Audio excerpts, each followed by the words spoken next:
Hello, and welcome to Health and Fitness Redefined. I am your host, Anthony Amen. Join me today as we take a dive into the world of health and fitness, where we learn how to overcome adversity, depict fact versus fiction, and see health and fitness in a whole new light.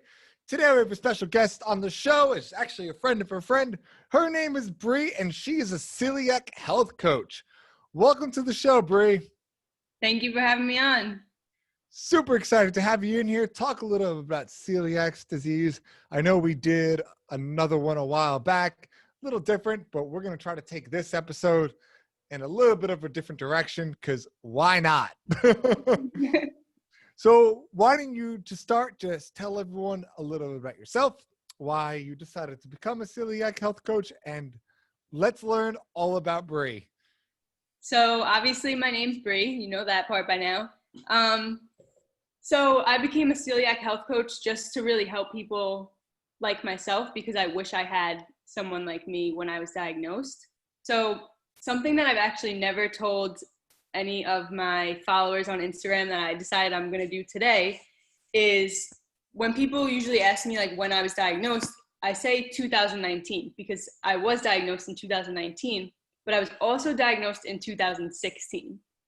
So the reason I never tell anybody that or told anybody that is because I guess I was a little bit like embarrassed, because in 2016 I went gluten-free for like a week and gave up. But my doctor just told me that I had celiac disease and not to eat gluten. She didn't tell me anything else. She didn't tell me you can't have gluten ever again. She didn't tell me how many things it's in. She didn't even tell me to research it. She just said, don't eat gluten. So it kind of screwed me and I didn't take it serious. I was 19 at the time. And yeah, so I've never talked about that, like I said, because it's embarrassing. Like I should have did the research. I should have known better to look into it. But I was again diagnosed in 2019, and that's when I took things really seriously.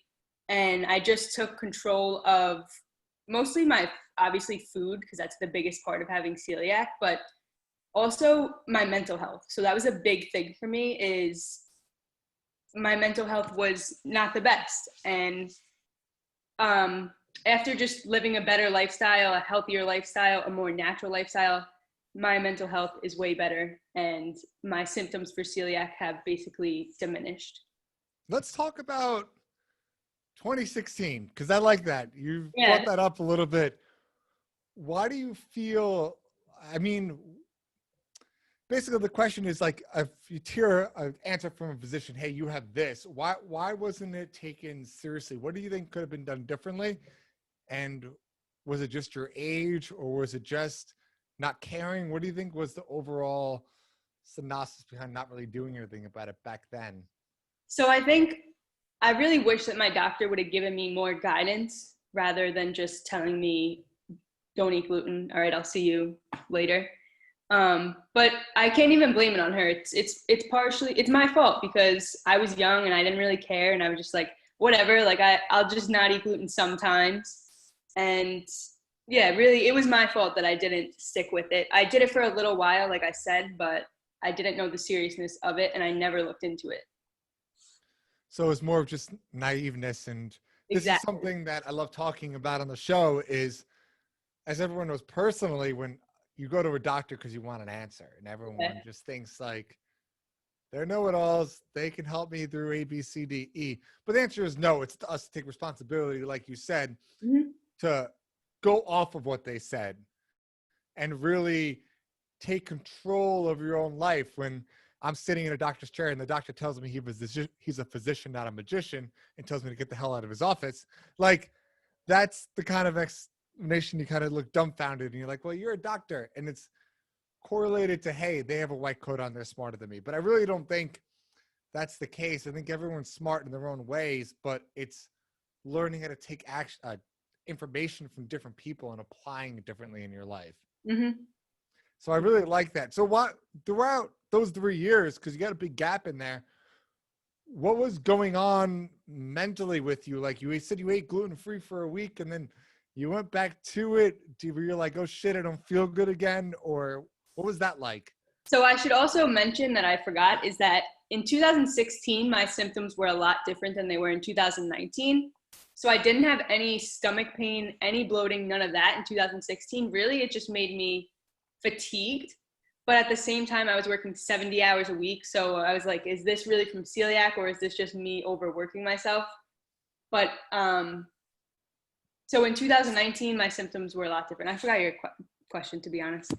Okay, what were those 3 years like? Oh, so it didn't really affect me until around 2019 again. It was kind of, my stomach was okay. I was always tired. I just thought that was part of life.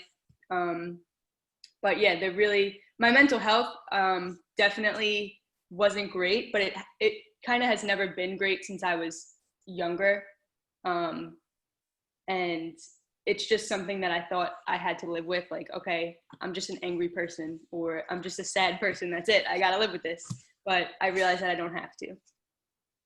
Yeah, and that's refer back to the episode that's going to come out right before this, where we just had a great conversation all about mental health and really learning how to take control. And I love one thing you said, where you took blame for not taking control of your life. Mm-hmm. And that's something that we really talked about a lot before, was just learning how to take blame for things and applying in the same situation as this. Here's another perfect scenario where we have to learn to stop blaming others and blaming ourselves, because that's how we're going to get to the solution beyond everything. So we hop into 2019. You decide to go back, get checked again. You find you have celiac disease again. So what sparked from that moment to really wanting to help others and proceed to go that route for you? What changed? What was the new Brie like in 2019? So a little backstory. In 2019, I was working in the union. Actually, I was doing construction. And Wow. So I went to get tested because I was extremely tired and my symptoms were completely different. I was very weak, like to the point of walking from here to there was very hard for me. I was having those stomach problems and again, the mental health issues. So I got tested. I had celiac, obviously, again. I was in denial. So I made my doctor refer me to a gastroenterologist. I definitely didn't say that right. To get a biopsy. Say GI. Yeah, GI, to get a biopsy because I wanted to be 100% sure that I had celiac disease. And I also was diagnosed with Hashimoto's disease, which came as a part of me not treating my celiac disease. So I took a leave of absence from the union. And in that time, I started to cook for myself because I realized I had to do this. That was it. And I fell in love with cooking. I created an Instagram page, just posting my stuff. I was home. I was on leave of absence. And I just wanted like a little hobby. So I started doing that. And actually a person reached out to me. His business is he's a mentor for coaches. So he reached out to me and I signed up for his program. And that's when it really sparked my interest to be a coach. And I never really thought about it until I talked with him and met him. And that's when I realized that I want to help people like me so they don't make that same mistake that I made in 2016. I want them to take control of their life as soon as they find out they have this diagnosis and realize that their life doesn't have to suck, because at the beginning you think that your life sucks. Yeah, I tried going gluten-free for a week just to sympathize. Oh my gosh. It's tough. It's so tough. It's just like gluten's in everything. Everything. And you're just like, wow, I just had tacos. I love tacos. How? But I guess it's like everything else in life, trying to figure out checks and balances. I'm lactose intolerant, like bad. Me too. I thought that was bad. But then I realized it's actually a blessing. You know what? I'll never have to worry about gaining weight again in my life. Not being able to eat ice cream because the fake stuff doesn't taste the same. Yeah. Is a lifesaver, let me tell you. I hear you. So when you're posting on your Instagram, you're going through all this, what do you like cooking? What are you showing people? What kind of foods are you? Is it desserts? Is it breakfast? What is a general thing you're showing your audience? So I eat predominantly paleo. It's what works for me. I just want to make a disclaimer that it doesn't work for everybody. So don't just do something that somebody else is doing. But I was posting mostly dinners and breakfast. That's like my two things. Baking, I'm not too great at unless I'm following somebody else's recipe. And even then, I still mess it up. But I love cooking dinner, and breakfast is my favorite meal of the day. So I was basically just showing people how these people, okay, for example, people would think pancakes are unhealthy, but they don't have to be if you're eating pancakes that are made from real whole ingredients. This is true. So just And showing adding some that. flax seeds to the pancakes. Yeah, Using some yeah, real honey. yeah. Good. I'm hungry. Thanks. And now you just made everyone else hungry. We're still smelling pancakes right now. The best. So you go through this program. Tell us a little bit about this health coach program that you went through. What kind of things you learned from it, and then how you learned to apply that to your current audience. So the biggest things I learned is really how to live a natural life. So not only eating natural, but like moving in a natural way and just getting a lot of activity in. Also, how to optimize your sleep. A lot of people can't sleep well, so you learn about I learned about the circadian rhythm and all that. Tell us all about that, because I was, you know what, really funny, not to jump in, but I was actually sitting here like 5 minutes before we hopped on going, I really need to do a podcast on sleep. So go ahead, tell us a little bit about that. We don't have to go over the whole thing, but talk about the circadian rhythm, the importance of sleep. I want to hear it all. Go. So I'll talk about circadian rhythm, and I'll give 2 of my biggest tips for anybody that needs help with their sleep. So the circadian rhythm is your 24-hour internal clock, and it basically is like, it cycles between sleepiness and alertness. A lot of people's are messed up because we pay no attention to time. We have no respect for time. People go to bed at 1 a.m., but they wake up at 12. So the biggest things that I did to reset my circadian rhythm is wake up with the sun. So right now, I think the sun's rising at like 6:30 or 6:40 today it was. Wake up with the sun and get outside and get that sun into your eyes, and it'll tell your body that it's morning. And then when the sun sets, you should invest, I wish I had them with me, they're inside, in a pair of blue light blocking glasses, but make sure that they're the amber ones, so like the red orangish lens, and put them on as soon as the sun sets, because if you're looking at your phone or your TV after sunset, it's really telling your body that it's high noon. The lights that it emits, even the lights in your house tell your body that it's high noon. So that's why it just, our lifestyle today just really messes with our sleep. Yeah. People always look at my phone like, why is your phone so red? I just keep my blue light filter on. Me too. And I love what you talked about with the blue light, and I really want to give everyone some homework. I'm sure you like homework. I like that. All right. I know everyone owns a TV in our day of age. So wherever your TV is located, I want you to turn it on at night. Then I want in the lights in that room for you to turn it off. What are we mimicking? We're mimicking you watching TV. Make pretend you're watching something. But instead of sitting in front of the TV, I want you to take a step back out to the side of it. So the right or left side. So the TV's on your left, your couch is on your right. And I want you to just to look straight ahead. So you see both your TV and your couch. And what you're going to see is this giant ray of light shining out of your TV, projecting itself towards the couch. And you're only going to see this from a perpendicular angle. And this will show you how much freaking blue light TVs emit. Your phones do, but TVs are even worse. Mm-hmm. They are notorious for an immense amount of blue light because they have so many pixels in them. They're trying to get that picture just right. And of course, you have the lights off, which is making it worse. Yeah. Watching a movie for bed. I'm sorry.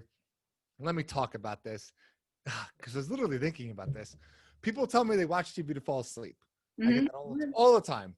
The TV hurts my eyes. It makes me tired. Makes me go to sleep. Wonderful.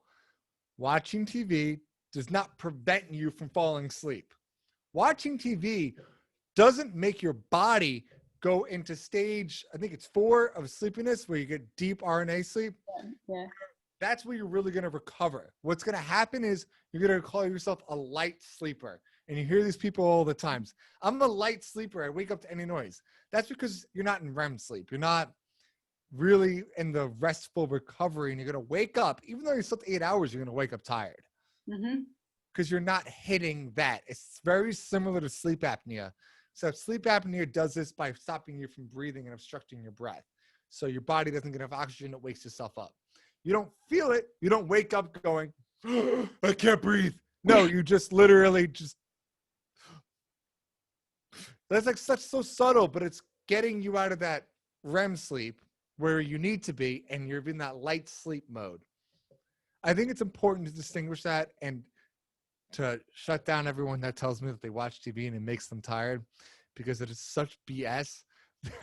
I have another one, But actually. yeah, go for it.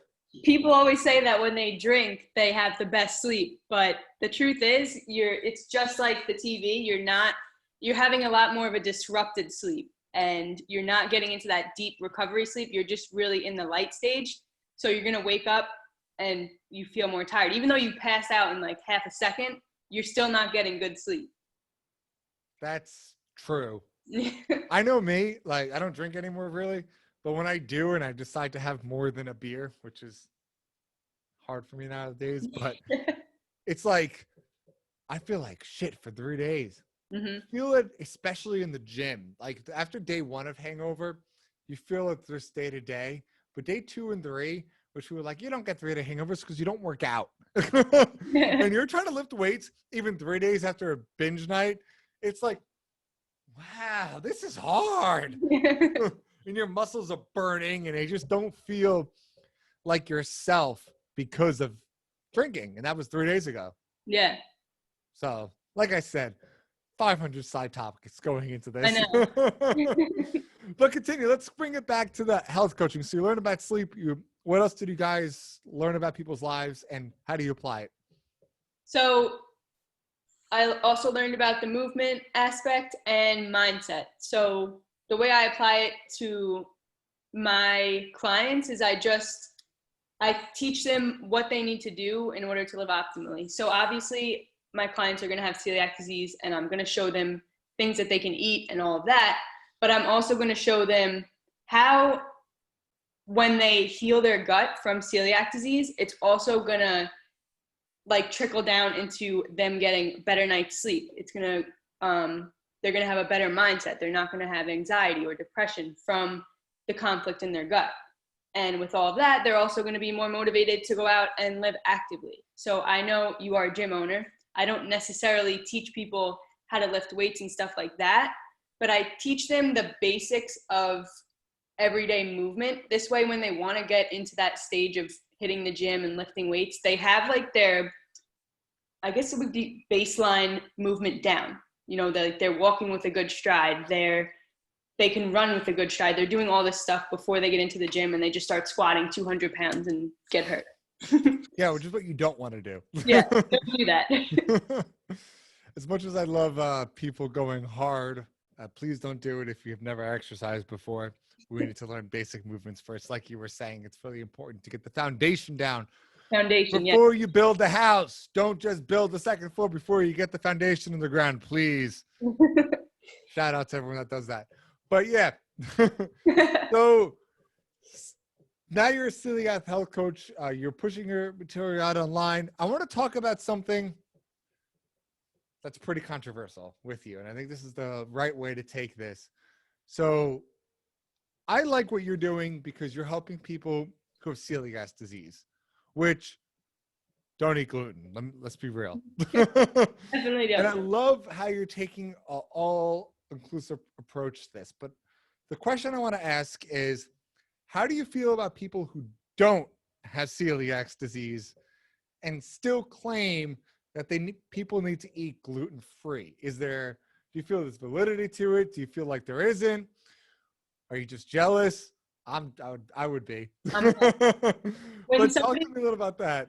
So if we're not talking about somebody with a gluten sensitivity, right? We're just talking about an everyday person who thinks that they shouldn't eat gluten. Me. Should I not eat gluten? Okay. So number one, like you said, I'm jealous. Why would you not want to eat gluten?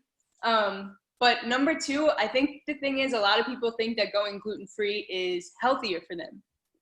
But they're going gluten-free in a way that's like, okay, let me let me replace these regular Oreos for the gluten-free Oreos. And that's actually much worse than the other ones because they have to do so much more processing to make a gluten-free food taste like the regular version. So you're really eating more garbage. However, if you do want to go naturally gluten-free, which means like eating vegetables, fruit, meats, stuff like that, then yes, obviously that's going to be better for anybody. Does that make sense what I'm saying? Yeah, so you're kind of saying where I was going with it. It's not necessarily do this, but just eat healthier. Yeah. And then in turn, you'll eat less gluten. It probably won't be gluten-free, but if you learn just to eat healthier, kind of like the lactose scenario, because that's what I relate to, is lactose-free ice cream is added just so much more shit in it that it's just way worse than regular ice cream. Yeah. They had to put so much more sugar into it just to make it taste like lactose. It's like the fat-free dressings. Like those people fall for those so easily, and they're way worse than if you were to just buy the regular ranch or something. Yeah. Because everything has to be processed down and it's just, oh, that's my reaction. Yeah, mine too. So I agree. I mean, I had a couple people on here who disagree with me, but Really? Yeah, I agree with you where I don't believe anyone should eat gluten-free. I don't think that's necessarily a healthier diet as opposed to eating gluten. I don't think there's any difference. No. There's not enough, at least, research showing that one way or the other to really prove it. So I kind of like you said that. I think it helps add a lot of validity into what you're doing. Personally, I know I'm a lot different than most other people, but like I said, get straight to the source. I think the biggest thing is just eating better ingredients. So you can still have gluten-filled bread, just try to make it they have a lot healthier options with less ingredients and stuff like that. So just go for one of those. Gluten isn't the devil. Like bad ingredients and processed foods, those are the devil. Yes. That's, if we want to go that way, yes. It's more like just the one reason I would like you, just don't pick a diet. I hate diets. I'd rather you just eat healthier. But paleo at least teaches you how to eat more natural foods. That's why I tried to say, like, you don't have to eat paleo, because I'm not fully paleo anymore. I eat rice and stuff like that. But it taught me what foods do upset my stomach. So, like, obviously gluten, but also beans I have a really bad reaction to, which I think a lot of people do. Beans just make me bloated and whatnot. Well, have you heard the FODMAP diet? You know what that is? I briefly do know about it, yes. So FODMAP basically is what every GI doctor is ever going to prescribe anybody who's sensitive. It's basically different types of sugars. It's an acronym, FODMAP. I don't know what they are. Go look it up. FODMAP, FODMAP. There's a lot of them. But your body has different sensitivities to different sugars that are found in different kinds of foods. And what this diet is a complete elimination diet. You get rid of all of them and for a week, and then you bring one back, see if it bothers you. Doesn't? Good. Bring another one back. See if it bothers you. So it's elimination diet to try to figure out what sugars your body's sensitive to know what's going to cause that bloating and inflammation. And I personally believe, like we were saying, your gut health is so important. It's, especially as we go on, we're learning more and more and more how important your gut is to your whole body. Like probiotics have been a new big thing, which go back 5 years, no one even heard of what is a probiotic? What's a prebiotic? So it's important to really take care of your gut. And if you're getting nauseous all the time, if you constantly have bloating, first off, bloating's normal to a certain degree. Yeah. It's to the point where people suffer from a day in and a day out that you have an issue. Or if you wake up every day and you're running to the bathroom because you're going to blow up, or you'd have the opposite problem, just never go to the bathroom, then please go to the ER. But anyway, so any other tips and pointers you want to give about celiacs that you kind of want to get a message? Why don't you tell us a little bit about actually what, I know you talked about a little about the movement and stuff you guys do in your program, but how could someone find you? What should they expect from doing it? And give us that breakdown. So just like you were saying with the FODMAP in my program, the first 2 months, well, the first month is basically an elimination diet. And that's just to see, we take everything out so we can reset the gut. Then the second month is adding one thing back a week. So we'll do like on a Monday, we'll add back beans. Then we won't till like Thursday again, we'll add them again and see how it goes, and etc. with all the foods. And that's really just so we can see what else is hurting your stomach. And then the last month is when we get into, we do an accountability challenge. So I challenge you on movement and getting outside every day. I challenge you on meditating, doing stuff for mindset, journaling, stuff like that. But that's really how it goes. At the end of the program, you are going to know exactly which foods to eat for you that are the best for you. And I would just like to say that just because I do an elimination in the beginning, that I don't want to sound like controversial, but I'm very against restrictive eating. So I do the elimination diet because we need to see what's going on. We need to see what's hurting you. But after that, when we figure that out, I don't want there to be any restriction or any bad relationships with food, because that's common for people with celiac. It's just like you feel like you've been robbed, and your relationship with food definitely gets hurt because of it. So yeah, I just wanted to say that I don't believe in restrictive eating and stuff like that. And I went off on a whole side tangent. I don't know if I answered this question. No, you're good. Keep going. So at the end, you're going to know which foods exactly to eat, and you're also going to know how you can get the best sleep, how to live actively, and things that you could do every day to help your mindset. So things that I do teach meditation, but it's something that personally I haven't been able to get into. So I'm more on the journaling side. I love to journal for my mindset. At the end of every day, I just write down my day, write down what happened, and I'll write down some things I need to do tomorrow. And I find that to be very good to just quiet my mind. This way, I can have a better sleep and fall asleep easier. It all trickles down into each other. It's like a domino effect. Yeah, I mean, I was so much better at it last year than I am this year, but I used to do 5 minutes of meditating before bed. This year, I feel like I just... I don't know, like I've tried to get into it so many times. I need to really do it longer. I know they say it takes like a few weeks until you really feel that, like, it's more, you don't realize how fast time goes. Like, all I do is focus, count my breaths in and out. 5 seconds breathing in, 5 seconds breathing out.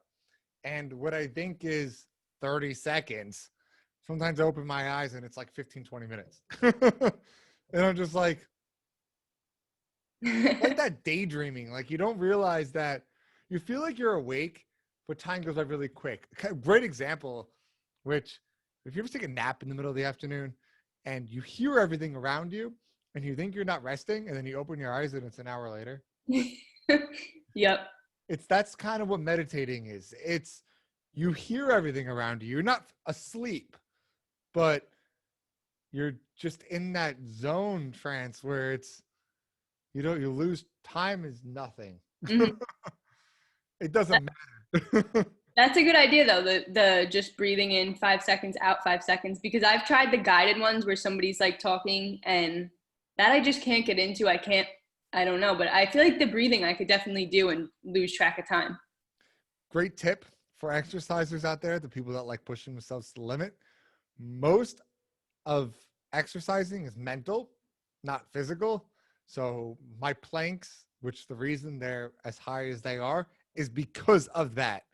I've learned how to meditate while doing a plank.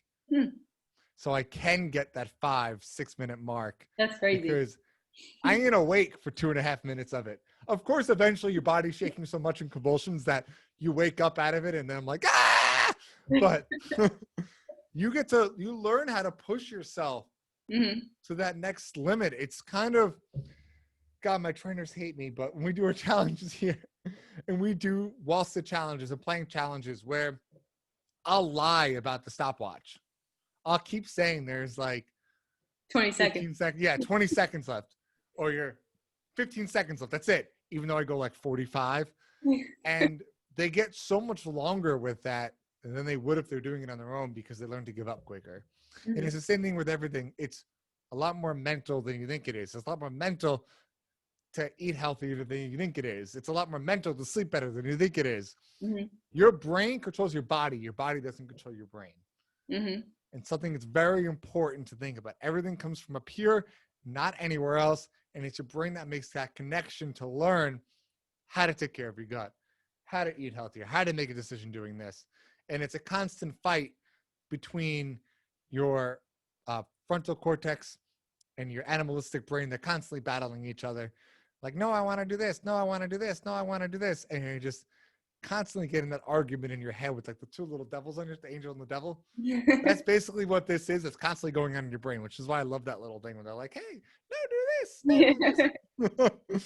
Because it's so true. Like you think about what's a good example? Just this is those animalistic instincts we get. And we just want to do something and then like it makes no sense in society. And you're just like, what the fuck is that guy doing? But My brother loves to climb trees. yeah, it makes no sense. Like, how does that help you in our society? And then as you get older, your frontal cortex starts growing, and it's just like, hey, maybe I shouldn't do that. And then just start arguing with you as you get older. And like, or if you're hungry and you're just like, you think you're hungry, your animalistic brain starts like sugar, and your frontal cortex is like diet, sugar, diet, and they're just arguing with each other in your head. Yes, it's very, very intriguing when you think about it that way. But anyway, Brie, tell us if people can find you. So I'm on Instagram at Coaching by Brie, Brie, like the cheese. And I also have a website, www.coachingbybrie.com. And I'm going to put that in the show notes so it's nice and easy for everyone to find. Yeah. And of course, the last thing I ask everybody is I want you to give us a take-home message. This is the sum of everything. This is what I want people to take out of this. If there's one sentence they're going home with, what is it? Ooh, do I have to keep it to a sentence? 2 sentences is fine too. It doesn't matter. This is my biggest thing. Don't trust the food industry. Don't eat something just because it's sold at a food store. Eat real food. I don't know. I don't want to go too long. Eat real food. No, eat real food's good. I had that as my status for like a month. Just eat real food. And I love the food industry one, as most people that listen to my show know, and I'm sure you know, or now I'm going to tell you, is back in the 70s, there was an awesome study done by our wonderful government, and they proved that sugar isn't bad for you and causes no adverse effects. I think it was 1973. You can go look this up. Guess who paid for the study? Oh, God. Coca-Cola. Oh, of course. It was either Coca-Cola or Kellogg's. Yeah, it was Kellogg is another side tangent. I wrote an essay about that guy once. He is crazy. And if you want to learn about a guy who's out of his mind history, go look up John Kellogg. But anyway, no, Coca-Cola sponsored that study, which is why in the 70s, everything became fat-free. And that's why fat-free was the next big thing, because the study showed it was fats, not sugars. And then we started having a lot more GI issues because people weren't eating fats, which we need for our bodies. Healthy fats are necessary. Yeah, there are people that literally eat no fat and end up in the hospital. So it's not fats, it's sugars. They disproved that in the late 90s. So, I mean, we all could have guessed. Don't believe a study about sugar done by Coca-Cola. I mean, just realistically, let's be real. They used to put cocaine in their Coke, so that's not bad for me, right? But anyway, thank you for joining us on this week's episode of Health and Fitness Redefined. Don't forget to subscribe to our show and join us next week as we dive deeper into this ever-changing field. And remember, fitness is a journey, not a destination. Thanks for coming on the show, Brie. It was a pleasure. Thank you for having me.